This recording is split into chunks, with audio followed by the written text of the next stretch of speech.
Hi, everyone. Thank you so much for joining us. So if you don't already know, today's session is called Debunking Myths About Working in the Tech Industry.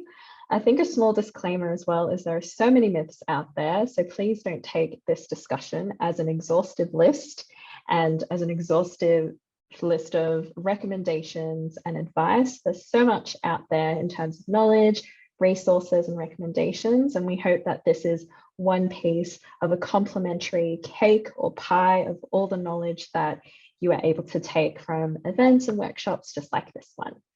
We've added our names at the beginning of this slide. So if you're interested in, connecting with us on LinkedIn or, asking us a few questions after the session is over, we are so approachable and more than happy to do so.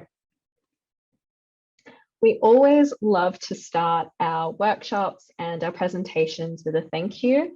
We all are going through and affected by different environmental factors, like obviously the biggest one right now being COVID. So we wanted to give you kudos for whatever that is going on in your life right now, for taking the time and giving your time to us and giving your attention to us during this time. So we really appreciate it and thank you so much. So something we wanted to quickly dive into, because we get asked questions a lot by students who may not necessarily know who we are. So some people are always like, what is Salesforce? What do they do? And if we were speaking to some students that we connect with, like in primary school or high school, we like to say we sell clouds, but in a more extensive version of that, but to continuously simplify it, is we sell a range of platforms to help customers or our customers or businesses get to know their customers better. So businesses will buy Salesforce to market their products better, to sell to their customers, provide better customer service, get to know the analytics, help build their stores, and so much more. And we also are in talks like this and workshops like this is because we have a very philanthropic lens in the work that we do. Even though we're a large company, we like to always continuously give back to the community. And as you can see here, we give our volunteering hours, our products to nonprofit organizations to use, and also giving grants to underserved and underrepresented communities so that they can further their work and leverage those funds to be able to do good and to do well. So if you're wondering what's on the agenda, very simply, we're going to talk about who we are, why we're here, debunking the myths in tech that you might be interested in knowing or you've heard of, and then opportunity for some questions in the end. Please feel free to ask us any of the questions you feel come to mind. We promise we don't bite. So I'll leave it to Andrea and Hanan to introduce themselves, and then I'll talk a bit about myself too. Andrea, would you like to go first? Great. So hi, everybody. My name's Andrea. I'm a solutions engineer at Salesforce. So just a bit about myself. I joined Salesforce nearly 3 years ago and I graduated in 2018.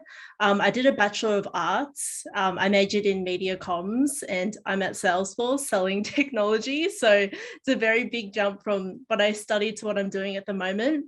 And as a solution engineer, my role is in the pre-sales side of the business. So we'll chat to customers, understand their challenges, their pain points, so then we'll align our solutions to some of the pain points that they're facing and help solve their issues. So that's a bit about me. Thanks so much, Andrea. Hanan, would you like to go next?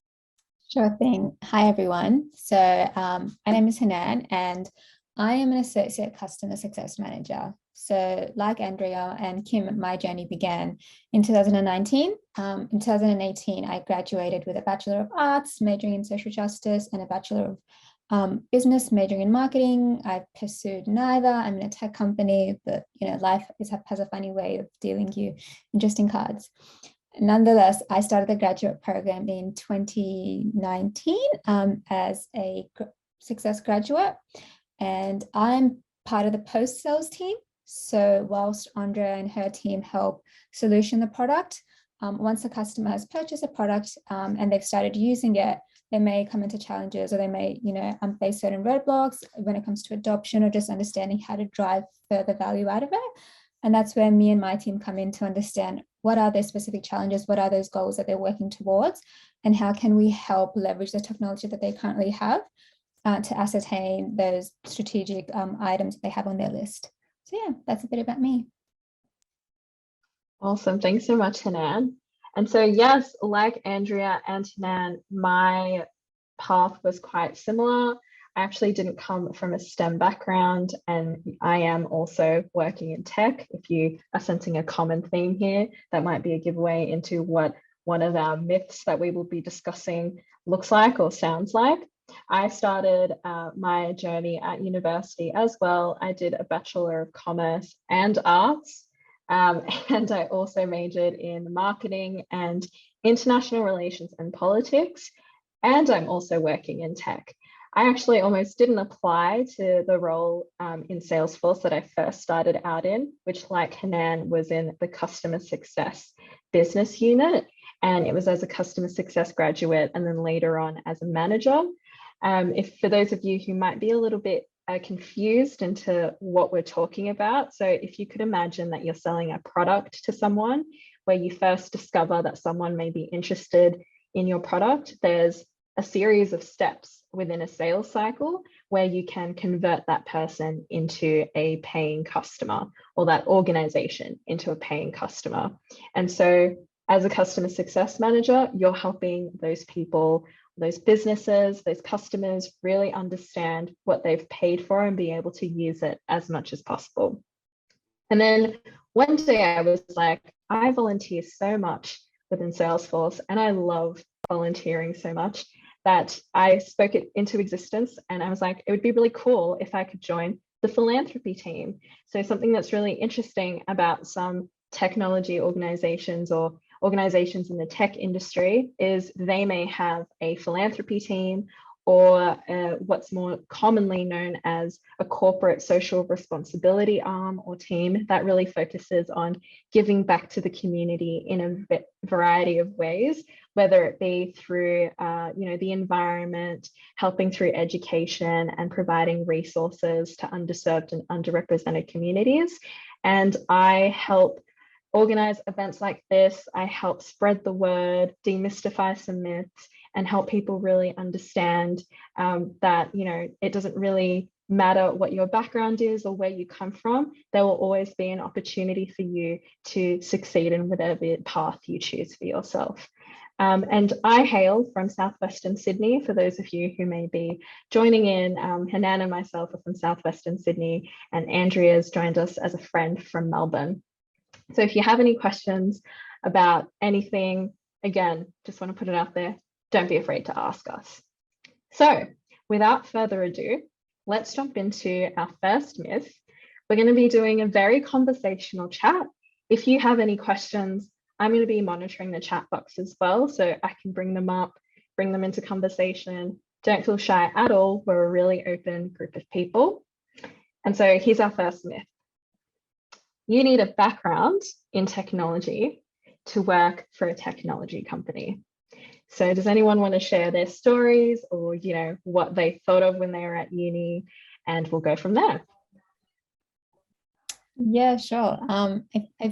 I think first and foremost, the three of us already debunked that myth quite early on, considering none of us, at least from an educational point of view, come from a STEM background. And I think that's one of the key, if you were to take anything away from today, I think that's one of the key things to take away. You do not have to have a technology background or come from a STEM background to work at a technology company, and we are living examples of just that. For example, I didn't even know what Salesforce was. I didn't know what a CRM was. Mind you thought I would have known considering I did marketing, but I didn't really care for it much. I had no idea what the company was, what they did. I happened to stumble upon them. So my dad mentioned this company to me. He knew what they were, but I didn't, which is quite concerning for me. But he mentioned to me, hey, this company is hiring. What do you think about it? I'm like, I don't want to do sales. That was my first misconception. And I don't want to work in a tech company. However, upon further research and understanding what Salesforce is, what it does, I think for me, at least, what the key driver was the philanthropy side of things. So personally, for me, giving back to the community, to society, to underprivileged or marginalized groups in society has something that's been ingrained within me since I was a child, and something that I hold very near and dear to my heart. And to see that a company listed that as one of its core values and actually abided by it was super powerful and moving. And that was essentially one of the reasons that I took the leap of faith and decided to apply for the graduate role. And, you know, I guess the rest is history. Here I am now. So not having that background didn't stop me. It was a potential factor that I would have considered, but for me, what was stronger was that value connect, and that's really what led me to apply. And yeah. Just to add on to that, I think like there's a myth when you start university that if you do an IT degree, you'll go into IT, which isn't true at all. And I think there's something that a lot of young graduates or students can also think about is how you can differentiate regardless of the industry that you go into. For instance, I did an arts degree, but now I'm in a technical sales role. So like how I differentiate myself is that I bring in my soft skills. I'm a great communicator. I love strategy, versus on the technical side, I may not be like a developer per se, or I didn't come from a computer science background, but the way that I talk value to our customers may be different to others. So there's always like a superpower that someone has, and your degree shouldn't define that. Absolutely. Thank you so much for sharing. Definitely resonate with those points as well. Like I mentioned earlier, I almost didn't apply to my role because it said technical experience preferred, and I thought it was like a mandatory requirement. So I'm so glad that I didn't listen to my gut feeling at the time and just said, you know what, I'll let Salesforce tell me if it's not the right time for me to work there. And here I am as well. So appreciate that. So the next one that we have is only programmers, coders, and technical people work at technology companies. Would you like to share your thoughts on that one? Yeah, I guess I'll go first. So I think like any company or any business, there's multiple facets that make up a business. So the technical arm would be one side of it. So you would definitely have a team of programmers, coders, and the like. But equally as important is having the operational side of the business. So you'd have, for example, finance, you'd have marketing, you'd have customer service, you'd have sales. There's other parts of the business that are equally as important, if not more, to help a business function and grow. So yes, programmers and coders, you know, may form the foundation of this business in particular, but the other arms, for example, sales is equally as important to ensuring that, you know, we sell the product. Customer service is equally as important to ensure that customers are using the solution that they've bought. Marketing is equally as important in helping ensure that what we're putting out to customers is converting into sales, right? So I think that's one thing to be mindful of as well, that there are multiple arms in a business that help it operate, and the technical side is only one aspect of it. Yeah, and I think like when it comes to technology, like, yeah, it's not only just about the technology, but like what we're seeing now is a movement towards value. Value is really important in how we position the technology, because if you think about it, we use technology every single day and it affects like pretty much everybody in the world one way or another. And it's all about the value and how the solution can make our everyday lives easier. So you don't need to be someone that's super technical to be able to convey that. It's all about how you build relationships with your customers, how you can build trust, and yeah, making sure that they're successful in the long term. So don't need a technical background. There's so many other different things that come into play. Yeah, for sure. And there's a rise in having personal skills. When they talk about personal skills, they're talking about, can you communicate really well? Can you explain things really well and understand and take in information and be able to translate it to different people in the business depending on their roles? Are you able to speak their language? So what I mean by that is, you know, if there's someone in sales, they're really interested in being able to sell a product. So if you're explaining, you know, if you're someone from a different part of the business, and you're explaining why it's important for the both of you to collaborate, you'll need to learn how to speak their language and to influence them to jump on board the initiative that you've also got running, and tell them how it can benefit the both of you to work together. So there are different skill sets out there that are definitely just as valued, but it doesn't necessarily have to be in a role that's traditionally thought as like programmers or coders or anyone who has that technical experience. And so the next one that we speak about often, and we get questions about all the time, is that the career paths are narrow and that you'll get stuck working in one job. So if I decide to choose one role in tech, like that's it, and I just have to try and work hard for a re-promotion, and then I'm just moving on up, and that's pretty much it. That's my life in work and in corporate. So does anyone want to say anything about that or have any words to speak on that? I think there's like so many transferable skills, like when it comes to working in different jobs. So no, like you could always do a career change if you'd want. And there's so many different resources out there to be able to enable you, like Google, LinkedIn, like you can do learning courses. And yeah, it's all about positioning yourself in a way that maybe there are some gaps, but you can definitely learn them and pick them up in this day and age. So yeah. Yeah, definitely. And it also, depends on like your transition from one place into another. If you find that transition is really natural, like you don't have to stay in that particular role. So speaking to my own personal experiences, I was like consulting customers, but then I found naturally I was just volunteering my time so much more and becoming really invested in a lot of the work we were doing as an organization to help communities. And naturally, I thought, I obviously love this. It would be amazing if I could do this every single day, because I'm becoming more interested in volunteering than I am in my day-to-day role.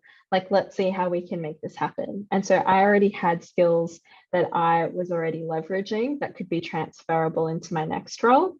And also, like, I think there's, I guess, a stigma or an idea associated with the fact that, like, oh, if I'm in this, I shouldn't change.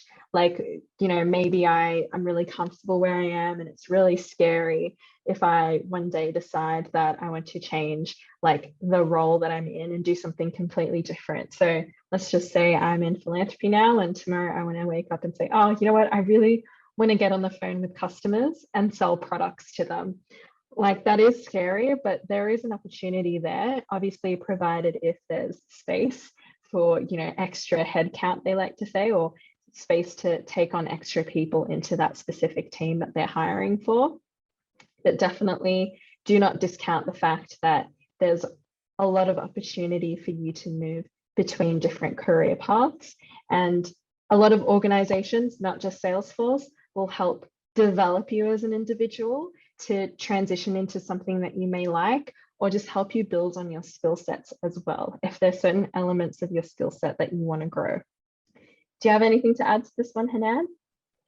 No, I think both you and Andrea did justice to this question, but I guess just reiterating your last point, Salesforce and a lot of other companies actually encourage you to explore other pathways and explore other talents. So I guess to answer the question, you're not necessarily stuck in one career pathway. A lot of the times, once you do enter the workforce and you start having those candid conversations with your manager, you'll find that they're hopefully, for the most part, very encouraging and supportive of whatever, career aspiration it is that you have.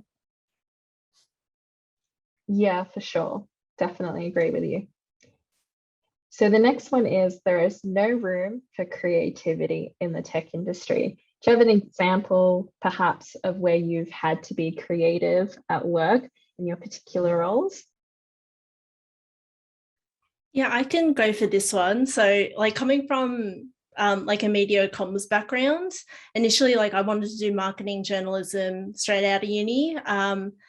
But like as a solution engineer, like I can definitely be creative in the way that we go to customers, like how we have those conversations. And that's some of the initiatives that we're trying to drive as well. Like, because we're so digital and everyone's like in front of a screen, how do we make sure that the conversations that we have are engaging? So like, I've been doing some stuff around like whiteboarding? How do we like do videos for customers? How do we do creative strategy and like design when we show a customer like a prototype? So those are different ways that we can be creative when we're actually positioning a solution. But on the marketing side as well, like we're doing a lot of stuff when it comes to marketing, like Dreamforce. We have like a conference, which we do globally. So there's so much creative ways that we can spin technology. Yeah, for sure. Hanan, do you have anything to say to that too?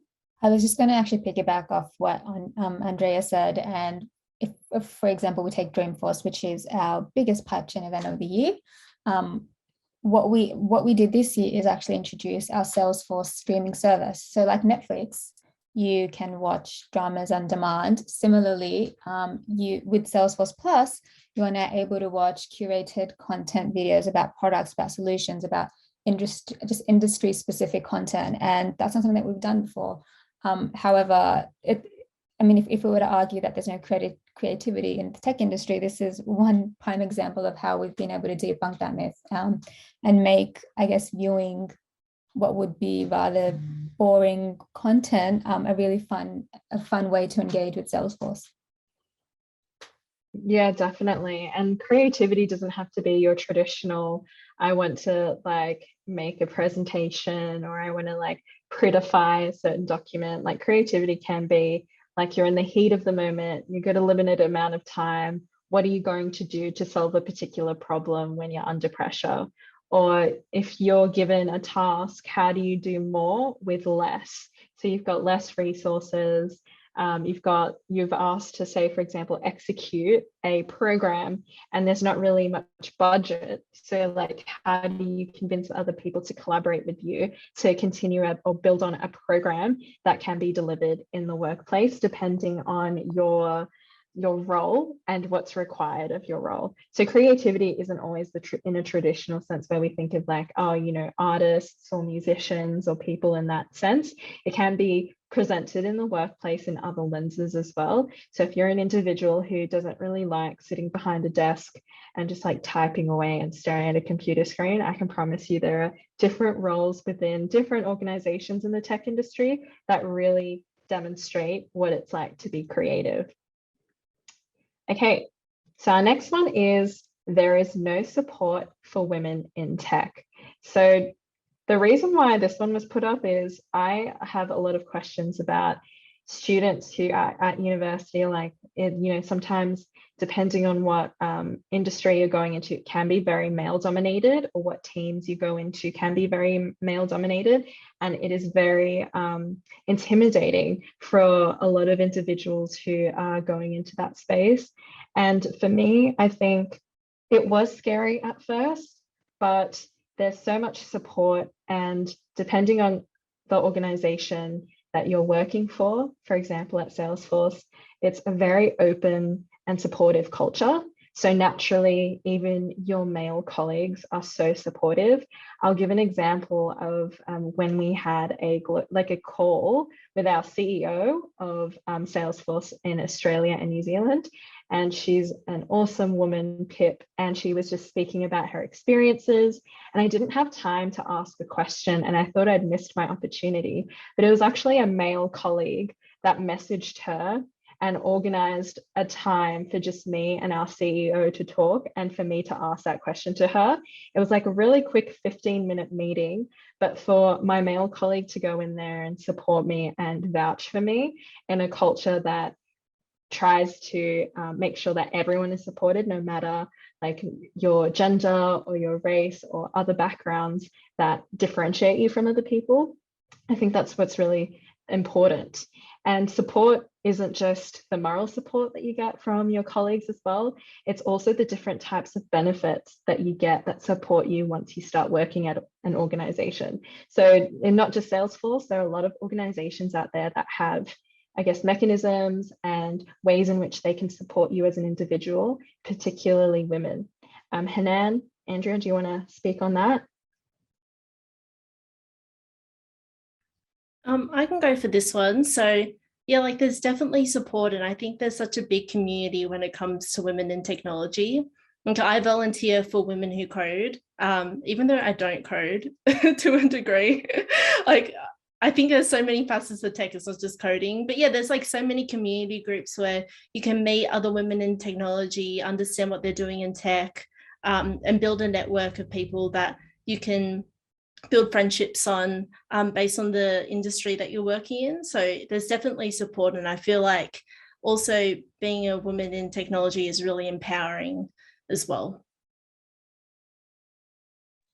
Absolutely. Hanan, did you want to say anything on that point as well? No, because I feel like I detract from everything you've both said, and you've put us like eloquently. So I think we'll pass on this one. Sure. The next one here is you need to have a lot of experience to work in the tech industry. I'll go and add to this. Like I started in a graduate program, and before I was in a graduate program, I did have like work experience and other projects, but it wasn't like that I had worked for like 10 years or something ridiculous before I could work in the tech industry. It was just understanding how I could use the projects that I did outside of uni, the volunteering that I did. Maybe I was involved with a few societies and I advocated for, certain causes that really got the attention of the employers that I wanted to work for and were successful in working for. Hanan, Andrea, did you have anything to say? Very similar pathway to yours. So I had zero business acumen before coming into Salesforce. So like Kim, I had a few experiences under my belt, primarily from internships and so forth that I'd gathered. And even though I was hesitant that that'd be enough, I think being able to articulate that the transferable skills in such a way to show that you could be an asset based on the skills that you bring along and how they could translate to, for example, the current role that you're applying for, that really helped. I guess I really struck a chord with someone enough to bring me onto the team. So yeah, I don't think, I think as an entry level role, like you wouldn't need too much experience to enter the tech industry. It's more about like how passionate you are, like your personality, like how you want to make a change in the industry. And I think like when I was doing my interviews when I was coming through the graduate program as well, like it wasn't anything technical. I had to just speak about my own experiences and about myself and what I liked. So yeah. And actually adding on to that, you make a good point there. I think first and foremost, just be your authentic self. And bring your authentic self to the table, and that'll speak volumes to who you are as a person, who you would be as an employee, and how you'd fit into the culture, because that's one of the other things that a lot of employees look for. So be who you are, and that will go a long way in speaking to your success. Yeah, for sure. And as like I guess corny as it sounds, like be yourself, it really is the top advice you can get, because a lot of the time we don't want, or organizations rather, don't want people to try and suit to fit the mold or try and change themselves to think that they're going to portray a particular type of person or personality to fit that team. What employers are really looking for is like a diverse range of people. They want diversity. They want people from all different experiences and backgrounds to add to the value of the organization. Because if they just hired one particular type of person, it would be a very boring company to work for, because you feel like you are showing up to work with different versions of yourself every day, and that can be quite repetitive. And so really speaking to yourself, knowing yourself and your strengths, and being really comfortable with yourself as a person will translate in the confidence that you bring when you're looking to apply for roles. And I know it can be disheartening. I mean, as a sidetrack, I applied to so many roles that I was rejected from. And I thought like it was the end of the world, and that I'd never be able to work again. But honestly, it is persistence and knowing and understanding how you can sell your strengths, which is what gets you over the line, and how far you're willing to continue persisting as well. If we don't have anything else to say to this one, I'll go to the next one. Beautiful. So one thing I got as well is it costs a lot of money to learn tech skills. Tech skills is a very broad term, but if you wanted to learn or develop skills that relate to your role in the technology industry, a lot of the time people think that you have to enroll in a really expensive course or, you know, enroll in something similar to a university degree to be able to access, you know, knowledge and learnings. Is there anything we want to say to that one? I would say definitely not. There's like so many skills that you can learn online for free. Like, for instance, when I was trying to learn how to code basic HTML and CSS, I just went on YouTube. And I'm sure for many other languages, like you could do that on YouTube, but it also depends on like the type of skills that you want to develop. So there's a lot of free resources that you can leverage, and also reaching out to people like within the community. So for instance, I had a few colleagues reach out to me on LinkedIn before they joined the company to learn about my role, what skills I needed to develop. And I did the same as well. So it's not just relying on a course where you have to pay for that course. You can also rely on people, building your network, and using a lot of the free resources that we have online. Yeah, and some of the best resources are free too. Like I think at one stage, I really wanted to challenge myself outside of the skills that I had and the personal skills that I grew to have. And I just wanted to jump out of my comfort zone and learn something a bit more technical. So right now I'm actually learning how to create like my own website or blog without using platforms like Squarespace or what's the other one, Wix, like to create websites using templates. Like I'm doing it all like from scratch, learning how to host like my website on like a platform, and it's like super eye-opening for me. But all the resources that I got from that were free. Like again, like Andrea mentioned, YouTube.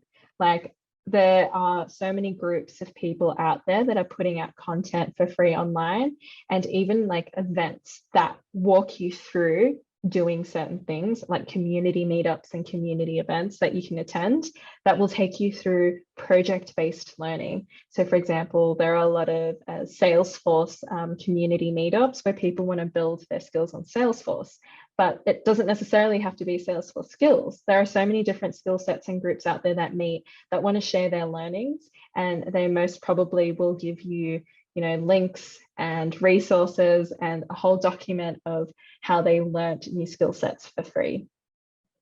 Hanan, did you want to mention anything as well? I think, yeah, no, I think you both touched on really good points. It doesn't have to cost a lot of money to learn a new skill or acquire a new piece of knowledge. There are a lot of free resources available. And for example, if someone's interested in learning about Salesforce, we have our free Trailhead learning platform, which is a gamified way to learn the platform as well. So yeah, learning doesn't have to cost you money, basically. For sure. And there are certain websites like, for example, learning platforms like Coursera, and they host certifications with notable companies like Google, for example. And sometimes you do have to pay like a monthly fee to access that platform. But what you might not know is you can actually apply for what they consider a scholarship. So for Coursera, let's pretend you wanted to do a project management course and you want to learn through Google's partnership with Coursera. They're actually offering like a $50 a month workshop, and that $50 can be discounted for you and it can be made free if you apply for the scholarship. You have to just provide some details around why you can't afford that $50 a month. Maybe you're a full-time student, you come from, you know, a background where, or you're in a certain circumstance or situation that doesn't allow you to be able to pay for that, and they're more than willing to discount it for you. So, and also use your student discounts, as having a student email enrolled to a university is so powerful as well.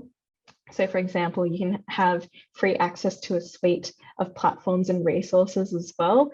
I'm not too familiar with Western Sydney Uni, but there's probably like a digital library that you can jump into and utilize the free licenses that you're given associated with particular websites or groups or products So definitely check those out. And I kind of miss my uni discounts for online shopping and other things, but we won't go into that. So the next one is working in tech is easy and a glamorous lifestyle. I actually hear this one from my parents all the time. They give me so much, I cop so much flack from them about it being so easy. All you have to do is sit behind a computer all day and click at some buttons and your workday is done. Not necessarily. And Andrea, Hanan, if you want to add your thoughts here, please do so. Sure thing. So working from home for the past almost 2 years, for some reason has ingrained in my siblings that I do not do any work, that Salesforce is not a real company, and that I'm getting paid to do nothing. So it is a massive misconception that working in tech is easy. It is not easy, irrespective of whether you're in a technology or non-technology role. Each role with it brings with it unique challenges. For example, because I'm in a customer facing role, I'm talking to customers, if not every day, almost every other day. And customers aren't always happy. Sometimes they are upset about something. And we have to come to the table to negotiate with them, have those tough conversations, move past the emotion. And that's not easy. It is emotionally draining. And I've had instances where I have broken down after a call, but to be fair, I think I was a couple of weeks in and I was just very afraid and new. It doesn't discount the fact that it is not easy. And there are some days that are harder than others. Some days are longer than others. You'll spend insane amounts of time sometimes trying to chase one little thing that has absolutely no bearing on, for example, the success of a customer, but because they want it and because it's important to them, you'll move mountains to get it done, right? So yeah, it's not easy, but it's all worth it to see your customers successful and then really thriving with the platform and the technology. Yeah, like to build onto that, glamorous lifestyle, I'm not too sure about that, but it's definitely rewarding. Especially, I think when I was ramping up initially from the graduate program, transitioning from university to Salesforce, like that was a massive eye-opener for me. And it's things that, in a uni unit, they can't necessarily teach you, but it was things around like personal branding, positioning yourself, learning the product. Those are things that I really struggled with initially, especially since, like, from my personal experience, I started in a cohort with all men. I was the only woman in my group, and that was definitely something that I had to overcome. But because of that and the way that, like, I brand myself and embrace like the individual facets that I bring to the team, I think I've become a lot more of a resilient person because of that. So it's definitely not easy at first coming from university, but it's definitely been super rewarding. Yeah, and to add to that as well, I think a lot of facets of working full-time, not a lot, but some maybe are romanticized in a way. Like, it's going to be amazing when I start work and, I won't have to worry about the things that I used to worry about when I was at uni. Actually, I see some common, I guess, things that you can bring over from uni that you are still learning to manage, like time management, having your quieter periods of work and trying to figure out what you're going to do with those quieter periods. Are you going to work on a new skill set whilst it's quiet at work? How are you going to continue to demonstrate the impact that you're making within your particular role?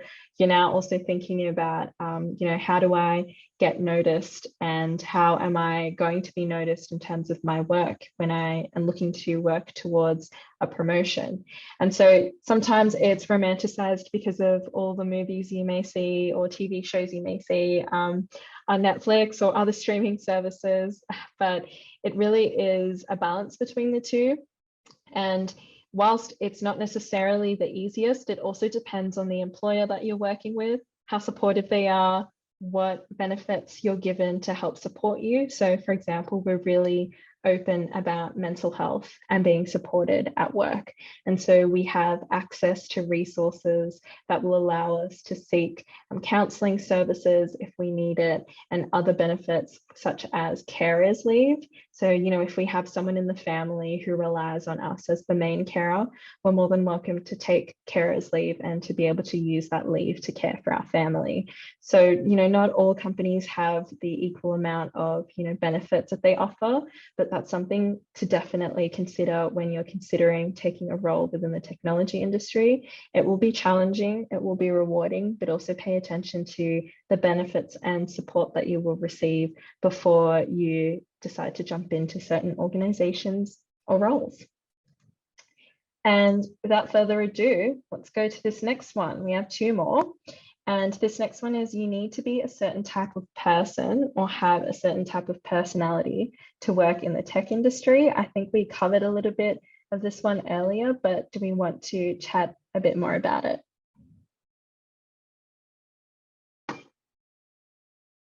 Yeah, I can go for this one. So, sorry, I'll go first. So yeah, for this one, like, definitely not true. The cohort that I started with, there was 4 of us. We were all so different. Like, it was insane. So I did an arts degree. The other guy that we started with, he did like a master's in physics. And then 2 had commerce backgrounds and 1 had a sales background. So very different types of people, but also really diverse. Like, that's what I really liked when I joined the company. Like, we were all so different. And yeah, I think definitely not a certain type of personality. We're all very different. I think the company embraces that. And just building on what Andrea said, so there isn't a certain, like, a personality type that I we look for, but I think the one thing that I will say is just having a can-do attitude, and being open to change, being open to new opportunities, and being willing to step out of your box and your comfort zone. That goes a long way in speaking to who you are as a person, who you are as a professional, and really helping elevate your brand. So and I think that's one thing that we can also we have in common, right? Not just us, but everyone you meet within the workforce, within our company, will have those particular characteristics or traits. So even though it seems like you need to be a certain type of person, in reality, I think they're traits that we all possess. Some may be possessed more strongly than others, but if you can illustrate that you have those characteristics, yeah, it goes a long way, and it really makes working quite a lot pleasurable. Yeah, for sure. Agree with those points, like 100%. I think something else to add is, if you're not really sure what type of person you are in the workplace, if you haven't started your professional working journey yet, pay attention to the types of projects you're interested in, the types of subjects that you're more interested in at uni. Why are you more interested in certain subjects more so than others? Why are you less interested in some subjects more than others? Maybe you prefer hands-on project-based work rather than theory-based work and writing out essays. And maybe you also prefer being analytical and problem solving. So, you're given a case study and you want to be able to problem solve that case study and provide recommendations because that's what you really love to do. And I also would recommend that you talk about them or you write them down somewhere, so you're actually keeping track of them and seeing what really sticks in terms of who you are and what your strengths are, and then paying attention to how you develop, because it's not stagnant, it will always change. And as you develop and grow in your academic or professional career, it always will come back to your strengths and knowing who you are as a person and how you can use that to sell yourself when you're being interviewed or speaking about yourself in a role that you're interested in pursuing as well. Okay, and our final one is, it's too late to consider working in a technology company.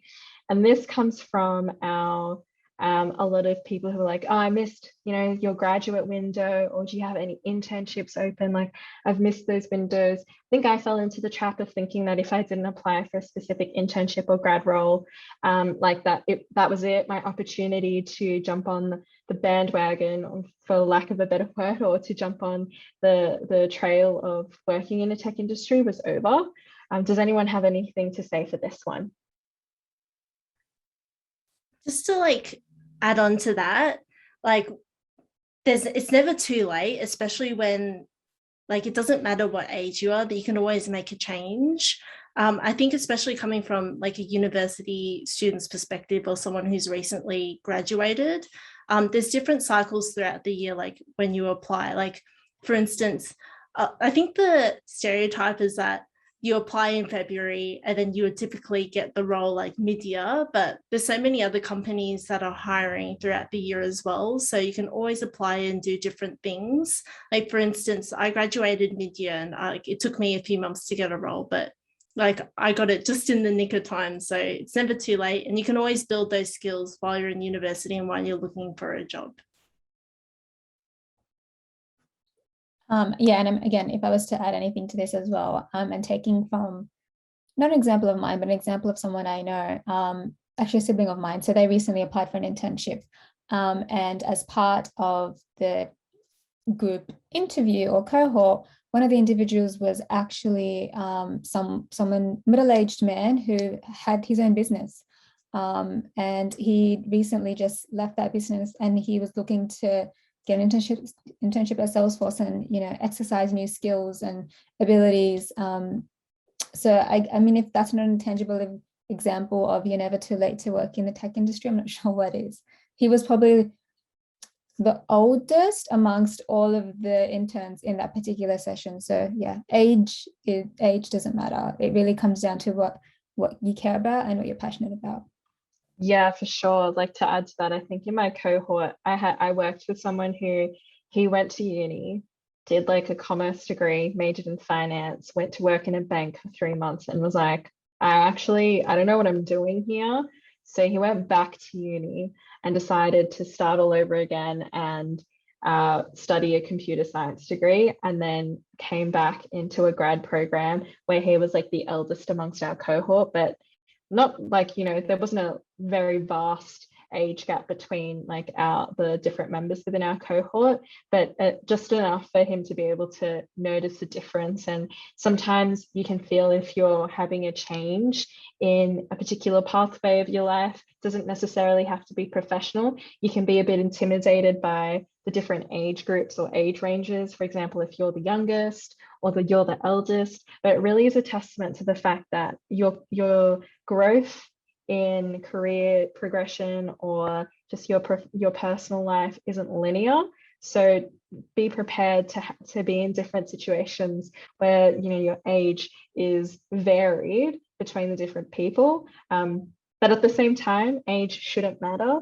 Age shouldn't be, a reflection of whether you have the relevant experience or not. It should be that your ability you have demonstrated an ability and an appetite to work in a particular role or project or team.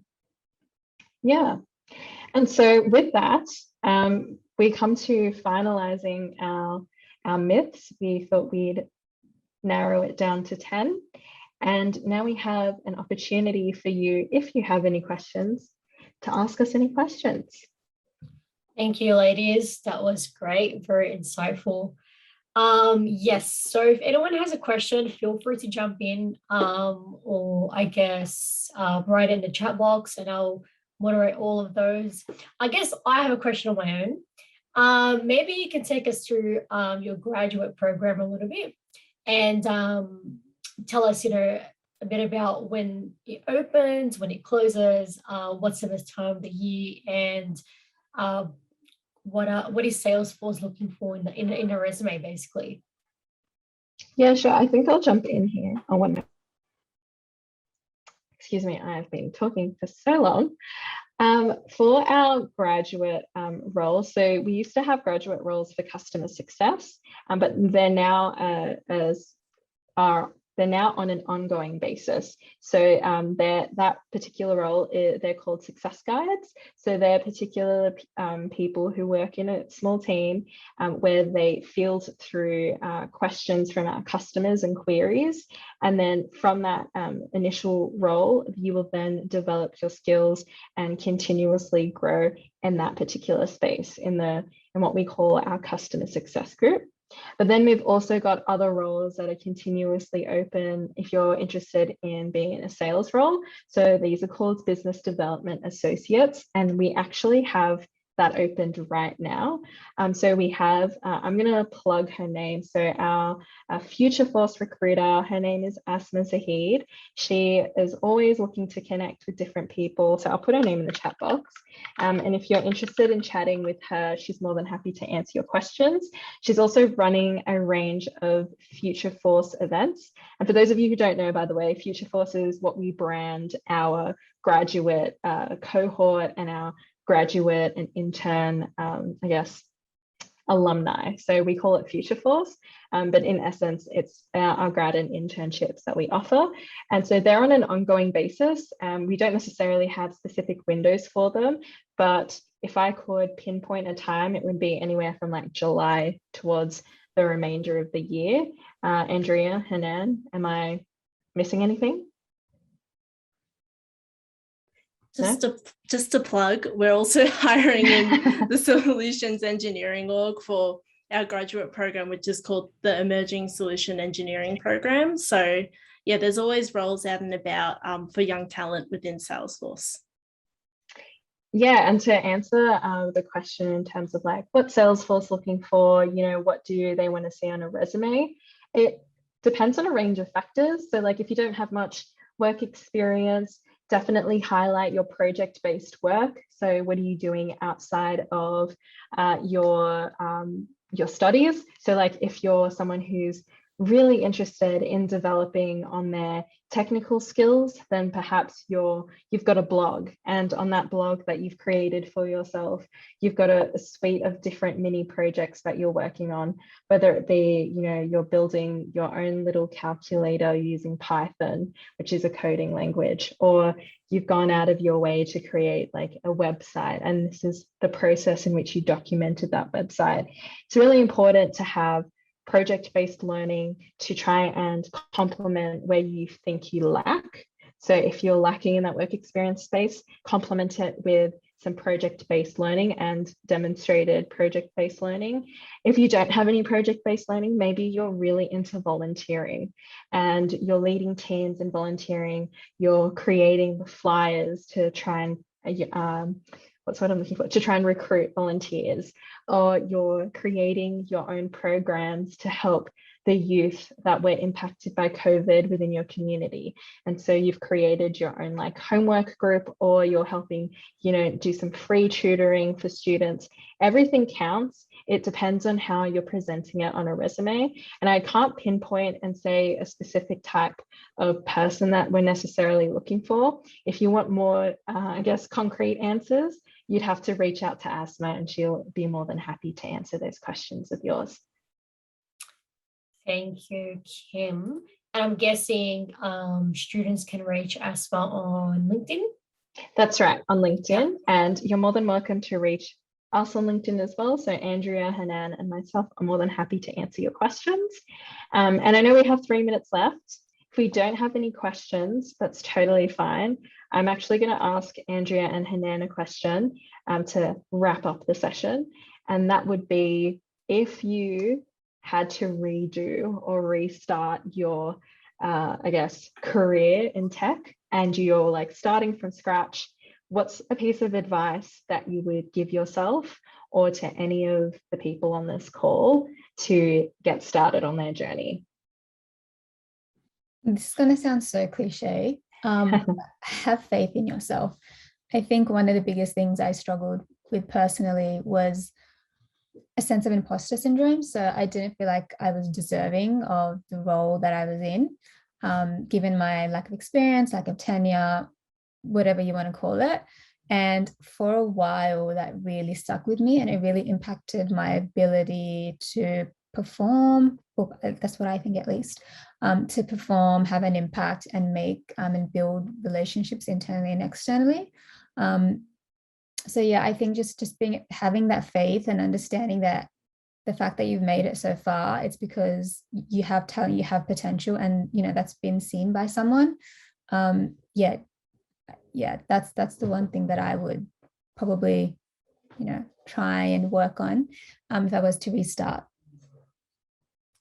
And for me, I would definitely say confidence, similar to Hanan, and also resilience as well, and persistence. I definitely had imposter syndrome. I was not very confident in myself. I was always caught up in, oh, like, how am I going to be perceived? What are people going to think about me? Because I felt like, to a degree, I was quite insecure in the role initially because I hadn't come from that background, and the people that I was in the cohort with, they were very different to me in terms of personality. So definitely have confidence in yourself, back yourself always, and have persistence, and don't be afraid to reach out to people, because people are willing to help you. Just be curious and and have fun. Absolutely, definitely. And to finish that off, I would say that it's not bragging if it's facts. So if there's something that you've done that you are really proud of, and it sounds, you're putting it on paper and on your resume, and you're like, oh, I'm a bit scared that people are going to think I'm bragging. It's not bragging, because it's fact, it's real, it's an achievement, it's something that you did for yourself and something that you had an impact on. And it would be a shame if the person interviewing you or the recruiter that you were reaching out to didn't actually know that that's what you achieved. They can't read your mind, so feel free to tell them as much as possible about yourself as well.